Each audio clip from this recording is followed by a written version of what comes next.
આજે વાત કરીએ દિન વિશેષની. આપણે એમ કહીએ ગ્રહારાજ્યમ પ્રયશ્ચંતી ગ્રહારાજ્યમ હરંતી ચ ગ્રહેશુ વ્યાપિતમ સર્વમ ત્રૈલોક્યમ સચરાચર. ગ્રહો રાશિના પરિભ્રમણના આધારે પ્રકૃતિ ઉપર, મનુષ્ય ઉપર, જીવ, પ્રાણી, વાતાવરણ ઉપર એની અસર કરે છે. અને આપણા આર્ષદ્રષ્ટા ઋષિઓએ આ બધી વસ્તુઓને જોઈ અને પછી પોતાની કલમ વડે આપણા સુધી પહોંચતી કરી છે, પોતાના એક જ્ઞાનને આપતા સુધી પહોંચતું કર્યું છે. અને એવું જ એક વિશેષ જ્ઞાન છે જેને વિજ્ઞાન કહીએ છીએ આપણે. અને એમાં એક જ્ઞાન એવું છે જે પરાવિજ્ઞાન કહીએ છીએ, અને એ છે જ્યોતિષ. જ્યોતિષના આધારે આકાશમાં આકાશીય પરિભ્રમણ કરતા ગ્રહોના જે પિંડ છે એ પિંડને આ શરીરના પિંડ સાથે કેવા સંબંધો છે અને એના કારણે એ પિંડમાં થતી ઉથલ પાથલ શરીરને કેવી અસર કરે છે. ચોમાસાની અંદર વરસતો વરસાદ, શિયાળામાં પડતી કડકડતી ટાઢ અને ઉનાળામાં ગરમીનો જે અહેસાસ કરાવતું હોય તો આ ઋતુનું પરિવર્તન આપણને સૂર્ય વિજ્ઞાન શીખવે છે. અને એટલા માટે સૂર્ય સિદ્ધાંતની અંદર એનું પૂરું વર્ણન બતાવવામાં આવેલું છે. તો આ બધી જ વાતો આપણે જ્યોતિષના માધ્યમથી જાણી શકીએ છીએ. પ્રકૃતિની સાથે આપ જોડાયેલા છીએ ત્યારે હા, એક વસ્તુ એ પણ છે કે આ જે વિજ્ઞાન જે છે ગણિતના આધારે આપણે આખા આકાશના નકશાને કુંડળીમાં દોરી શકીએ છીએ. અને એના દ્વારા ગ્રહોના પરિભ્રમણથી કયા ગ્રહો ક્યારે અને કેવી પરિસ્થિતિ નિર્માણ કરશે એનું આપણે આકલન કરતા હોઈએ છીએ. અને એના આધારે આપણા ફળકથન કરવાવાળા ભૃગુ આદિ જે જ્યોતિષીઓ છે એનું ફળકથન કરતા હોય. અને એ જ રીતે ગ્રહોના પરિભ્રમણના કારણે હું તમને એક જ વસ્તુ કહું, કોઈ પણ વ્યક્તિ તમારી ઘરની નજીક આવે અને ક્યારેક ક્યારેક તમને એક સારો એક આશ્વાસન આપે, ક્યારેક ક્યારેક તમને એક ઊંડું જેને કહેવાય ને કે એવી સારી આશા આપે કે મારું કામ આ માણસ આવ્યો છે તો મારું કામ કરી દેશે. આ માણસ બેઠો છે મારી સભાની અંદર, મારા ઘરની અંદર, મતલબ હું નિશ્ચિત બની જાઉં છું. અને ક્યારેક ક્યારેક એવા આકરા પાણી આવતા મહેમાનો આપણને એમ લાગે કે હવે ક્યારે આ જાય તો મારું સારું થાય. તો મિત્રો આ બધી વાતો છે ને આપણે આપણી જ ભાષાની અંદર કદાચ જો કહીએ તો ગ્રહોને આધારે પણ આપણે જાણી શકીએ છીએ. વિષુવવૃત્તના પરિભ્રમણ માર્ગની અંદર સૂર્યનું પરિભ્રમણ માર્ગ નિશ્ચિત છે. હવે સૂર્યના પરિભ્રમણ માર્ગની અંદર સૂર્યની સાથે સાથે બે ગ્રહો સાથે સાથે ચાલતા હોય છે. આગળ પાછળ જો તમને વધારે ડિટેલ જોવા નહીં મળે. અને એમાં પૃથ્વીની સૌથી નજીકનો ગ્રહ જે શુક્ર તારક કહેવામાં આવે છે એ શુક્રને આપણે કાયમ જોઈએ છીએ. સંધ્યા સમયે શુક્રનો તારો આપણને આકાશમાં એક દિશામાં દેખાય છે. તો શુક્ર તારક જે છે એ પૃથ્વીની નજીક છે માટે આપણે એને જોઈ શકીએ છીએ, નરી આંખે જોઈ શકીએ છીએ. જે રીતે આપણે તારામંડળની અંદર રાત્રિ દરમિયાન તારાઓ જોઈ શકીએ છીએ એ સંધ્યાના સમયે આ શુક્ર પણ આપણને દેખાય છે. અને શુક્રને આધારે જ્યારે આપણે કરતા હોય ફળકથન ત્યારે શુક્ર શું છે, શુક્ર શું ફળ આપે.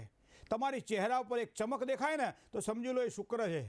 તમને ક્યારેક ક્યારેક સારું અને મીઠું બોલવાની ઈચ્છા થાય તો સમજી લો એ તમારો શુક્ર છે.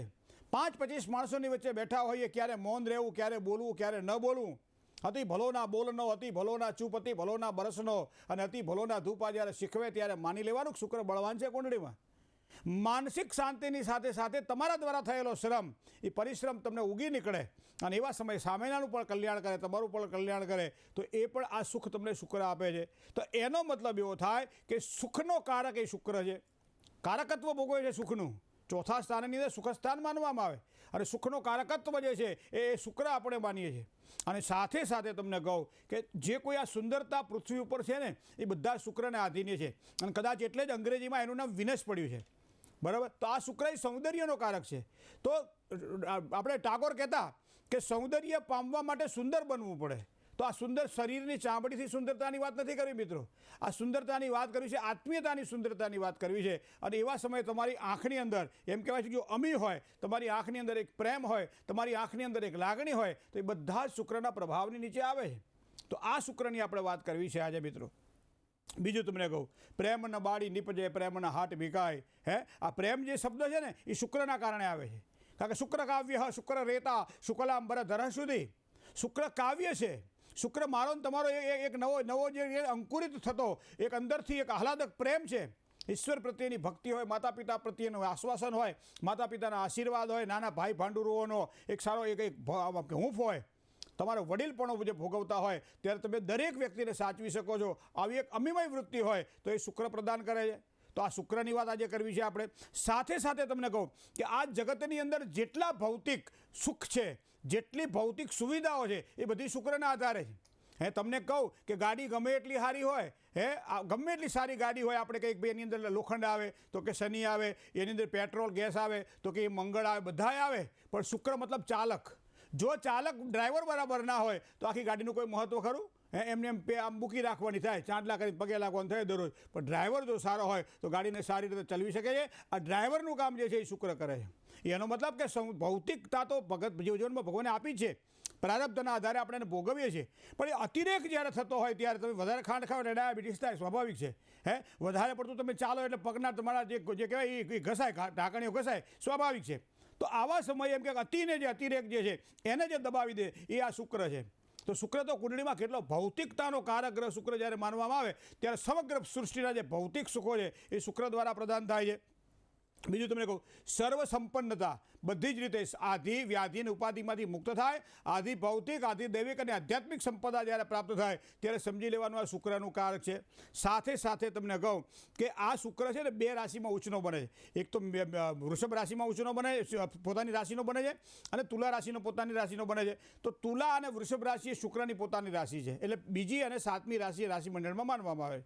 હવે એથી તમને મીન રાશિ, સૌથી છેલ્લી રાશિ મીન રાશિ. તો મીન રાશિ ગુરુની રાશિ છે, છતાં ગુરુની મૂળ ત્રિકોણ રાશિ હોવાને કારણે ત્યાં શુક્ર ઉચ્ચનો બને છે. આ ગ્રહ મંડળના આપણા ઋષિ મુનિઓએ આપેલા આશીર્વાદ તો તમે જુઓ. અને એનો એ પાછો એનાથી 7મા સ્થાનમાં ગણો એટલે કન્યા રાશિ. તો કન્યા રાશિમાં શુક્ર નીચનો બને.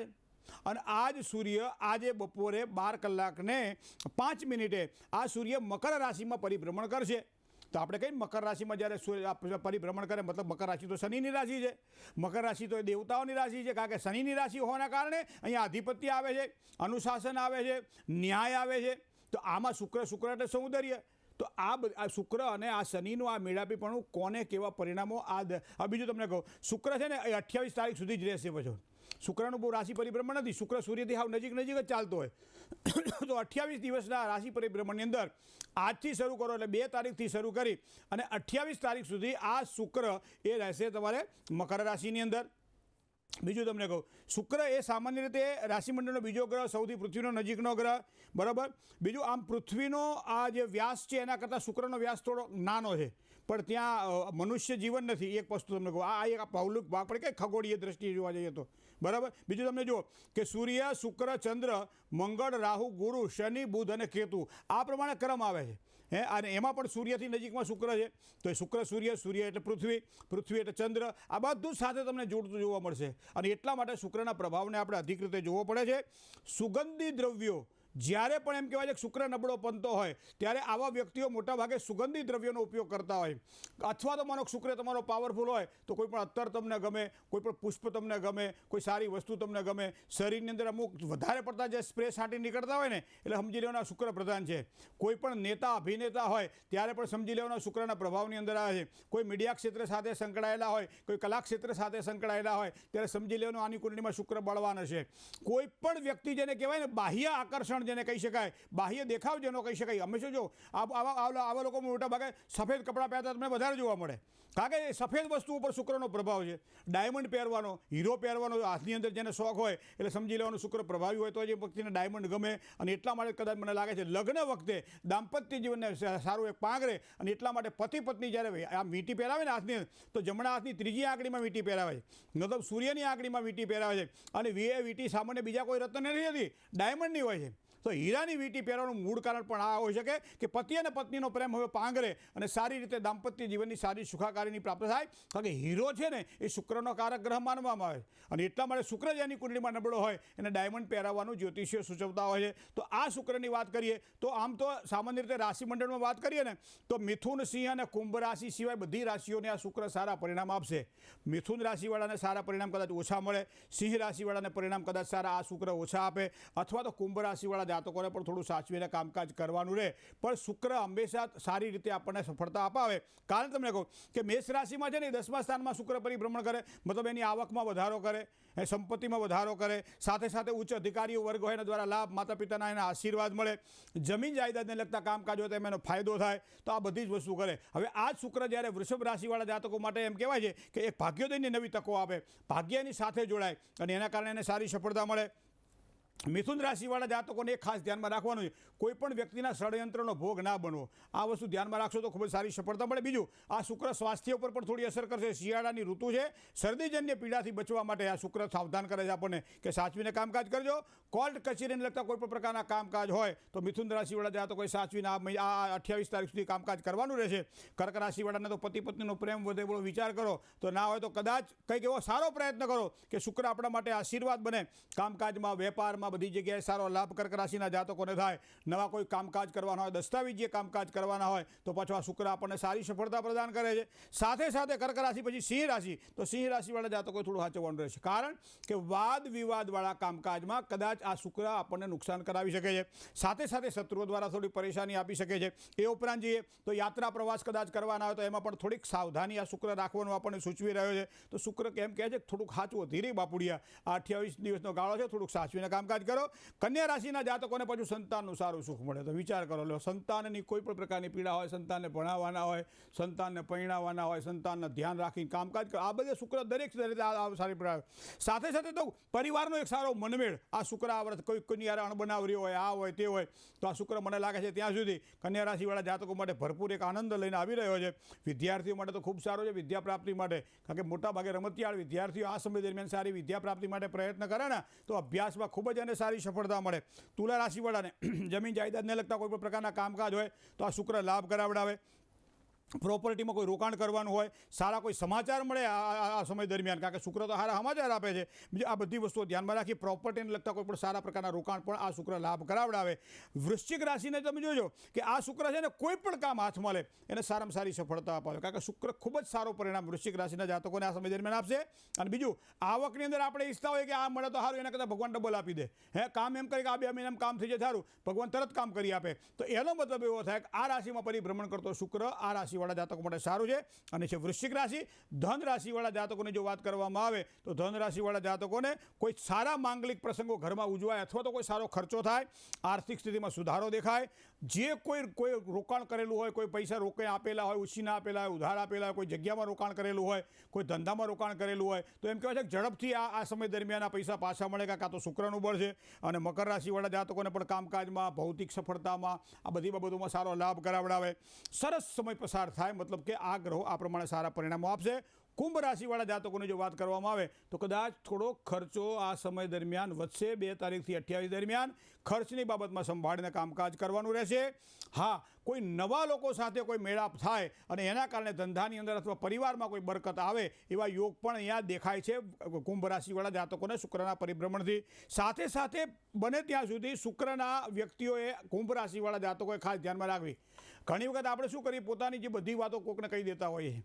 તો શુક્ર આ વખતે 2 તારીખથી માંડી 28 તારીખ સુધી એક સૂચન કરે છે કે અમુક વાતોને પેટમાં સંગ્રહી રાખો, બધાને કહેવાય નહીં. કારણ કે જો શુક્ર અહીંયા જો દૂષિત થાય છે તો પેટની વાત તમે બીજાને કહી દો અને પછી વાત ક્યારે વહેતી થાય પવનની અંદર ખબર પડે નહીં અને નુકસાન તો આપણને જ થવાનું છે. તો એનો મતલબ પોતાની વાત બીજાની સાથે ન વહેંચવી, એ પણ શુક્ર આપણને કુંભ રાશિનો સૂચવી રહ્યો છે. બાકી મીન રાશિવાળા જાતકોને તો સારી આવક વધે, ઉધારી પાછી મળે, તેમજ પ્રેમ સંબંધોમાં એક સારો સુધારો પણ જોવા મળે. તો આ 12 રાશિની અંદર આ 3 રાશિ જે છે, મિથુન, સિંહ અને કુંભ રાશિ, સાચવીને કામકાજ કરવાનું. બાકી બધી રાશિઓની લીલા લહેર છે, કારણ કે એક તો વૃશ્ચિક રાશિની શુક્રનું મકર રાશિમાં પરિભ્રમણ અને ભગવાન ગણપતિ દાદા આ બંનેની મહેર છે. જય ગણેશ.